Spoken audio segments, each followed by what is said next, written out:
Alam mo may YouTube channel. Tuloy ko na, medyo na-limit ako sa aking mga posting. Na-over yata. May routine, dada lang muna. Yet no activities outside.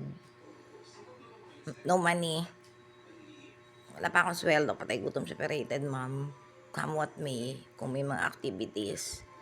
Wala na activities, kundi groceries lang, kape-kape. Regards sa amin magkakapatid lang ang topic ko. Hindi naman kasi ko illiterate, yun lang. Sa amin magkakapatid, lalo na kami tatlong sisters, kung ano yung samahan namin. Hindi ako illiterate para mag-post dito ng mga ibang tao. Dito na lang sa amin yan. Mga personal namin dito, lalo yung mga tenant, I can handle. Nanay lang ako dito nagpapaupa. And then, sa mga namin kakapatid, yan si Rowena, nagbago yan. Way back ng mga speaking HOP, yan, mga basura pan, whatever, na saan naman makukuha yan, kundi sa kanila.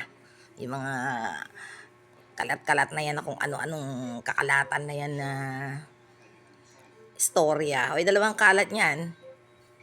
Kalat nila, wala akong alam dyan, o kalat ng mga kung anong kadampihan, dampi, o sa mga pangitain, o kung ano dyan yung kalat, sabog or whatever, sama ng mga arena, sa sarili-sarili, pagpipix, di ba kalat?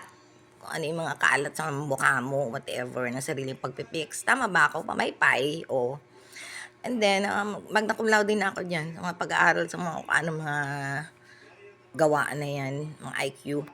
Ayan nga, nagbago yan. Eh, kahit naririnig niya, wala naman ako sinasabing masama. Sa totoo lang ako, kasi malakas ang echo ng bahay namin eh. Sa totoo lang, kami tatlong magkakapatid ang dinidiscuss ko dito kung bakit nagkaganyan. Spaces kami, kahit habang buhay, manindigan sila, maninindigan din ako. Malinis ang budhi ko, wala akong alam dyan. Sila ang nagmo-monitor sa akin, buong buhay KO, hindi ko alam, ngayon na lang. Way back awareness ko nung nakaraan na mga yan, lalo na yung mga echopipan, pati mga ibang tao, yan na, na-discuss ko na lahat yan, hindi ko matatanggap. Misinterpret dahil ako talagang natural ko lang ugali kahit sila nga eh. Hindi naman gumagawa na lang yung mga, hindi naman na nila alam ang tunay, iisa lang ako eh. Parang kung anong hinahanap nila eh. Yung way back nga na nagbago yan after Dubai. Yung way back na mga papansinin ko yung mga attitude niya. Yung kapatid kong dati na sinabi kong hindi pa nag-abroad yan, nakasilong sila kami dito eh. Kasi bungalow to, nakisilong na kami, yung mga asawa namin hindi naman mayayaman. So ako rin dito, yan si sis wala pa rito. Mapera naman sa lahat yan eh, yung eldest namin, nagbo-Brunei siya. Eh mga anak din, professional na. Oh. Huli na yan ano dito, nung kural pa yung bahay ko, parental. Nauubos na yata. And then,